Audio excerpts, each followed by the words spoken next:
Hello from Trend Signal for a review of the data and events of the week beginning the 13th of November. Start the week on Monday morning here in Europe with markets mixed. Japanese equities under pressure as financials and exporters fell, partly in reaction, I suspect, to the firmer yen over the past few sessions. Markets last week, equities were certainly on the back foot following the sort of Republican tax talk wobble, which resulted in some steam being released from the pressure-cooked US stock market, which had effects across other markets. Certainly the DAX, which is always one of the more vulnerable ones, especially with the euro making ground at the same time. So last week, FTSE down 127, the Dow and the S&Ps down between 0.25 and 0.5%, and the DAX down 350 points. That's just over 2.5% on the week, and the Nikkei sticking out a bit of a sore thumb, up 142, which is about 0.6% higher. Currency markets, the dollar really losing a little bit of ground. Sterling rebounding from the previous week's misinterpretation of the MPC BOE rate announcement and their future rate intentions, I should say.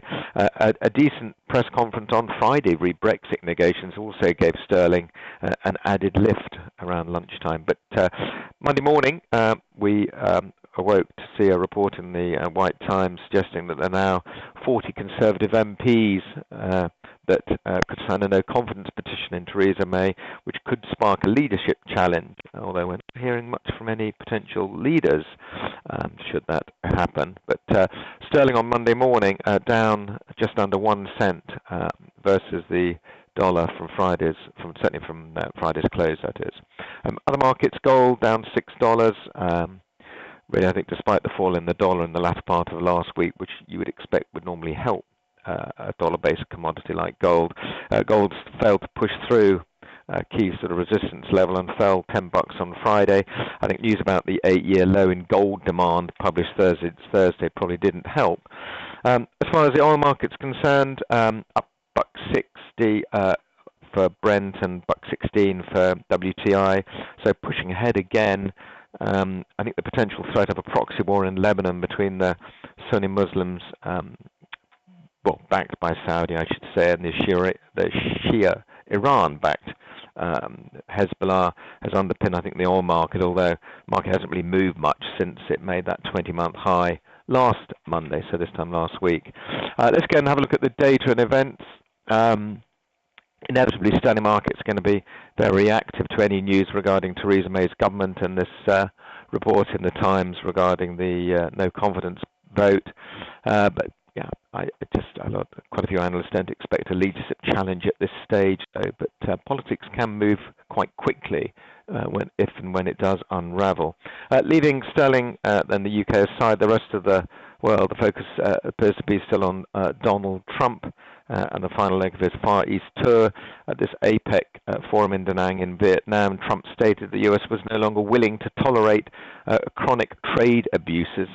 It's interesting, I read an article that said that the 10 top trading relationships that the US has, the US is in deficit with 9 of them. The one that they're not in deficit with is the UK, where the US exports more than it imports. I think no wonder that Trump likes the UK. It fits perfectly with his American First policy. Good old UK. Tuesday, let's have a look at the calendar now.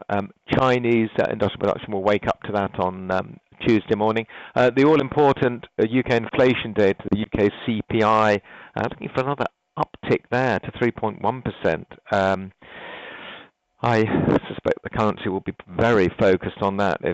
Certainly if we get a figure higher than 3.1%, that really would cause further debate about how many more rate rises the Bank of England will engage in. And that was certainly misinterpreted, 10 days ago. Also Tuesday, we got the Central Bank Communications Conference. This is headed by the European Central Bank in Frankfurt. It actually has Carney, Draghi, Kuroda from the Bank of Japan, and Yellen, obviously, from the Federal Reserve, all slated to speak Tuesday. So expect a few bouts of volatility as any comments, obviously, will be picked over. We then have In the afternoon, the producer price index from the US remains very benign. That's the cost of goods and services going into production, something like a leading indicator to inflation. We have core retail sales out in the US on Wednesday as well. We've also got the CPI data. I meant to focus on that first. The CPI data, inflation data, like its leading indicator, the PPI I just mentioned, that number remains very subdued, plus 0.2%. We look at the core number, which excludes food and energy components, and then we have core retail sales. That's where I wanted to get to. Reporting a very modest rise. Obviously, this time of year, like with the UK and the rest of Europe, it's a key trading time for the retailers. In the US, we've got Thanksgiving, I think it's on the 23rd, so Black Friday will be on the 24th, which is a key date for US retailers, but certainly retail sales for October posting a very modest number of plus 0.2%. Crude oil inventories, weekly data, we're expecting another drawdown following this slightly surprising stock build last week, but with what's going on in Lebanon, I don't think the market is going to be coming off too quickly anytime soon, unless events do change that perception.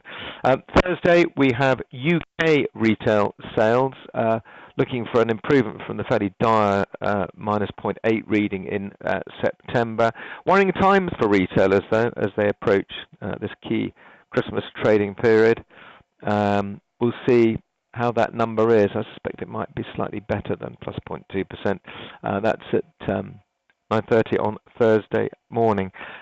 Mark Carney from our Bank of England is talking at the Future Forum in Liverpool with other members of the Monetary Policy Committee. So again, that could affect the markets, as any speech by any central bank governor will.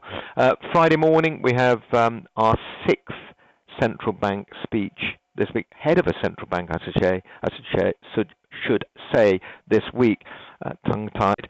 Nothing changes, obviously, in terms of who the markets are looking for direction, obviously. So that's the reason why we focus a lot on these central bankers. Mario Draghi talking at 8:30 Friday morning. That's it in terms of sort of data events, but we also have, for Theresa May, it's not just this no confidence vote and a potential no confidence vote on her. We've also got the European Withdrawal Bill, which begins this 2 days of debate in the House of Commons on Tuesday. Well, there's stacked loads of amendments that are going to take a long time to go through. But it's interesting that the government now wants to include the exit date and time, March the 29th, 2019 at 11 a.m. into the actual bill. Quite interesting. So it'll be enshrined in the actual bill, so it has to happen if that's the case. Anyway, bucket loads of amendments, but I'm sure we'll hear more about how that develops by Wednesday afternoon. That's it. Thank you very much for listening. Bye for now. If you would like more information about trading the right way, Trend Signal is giving you the opportunity to see and hear about its services live at a free online seminar. Take a look at the Trend Signal website for the latest events and to book your free place.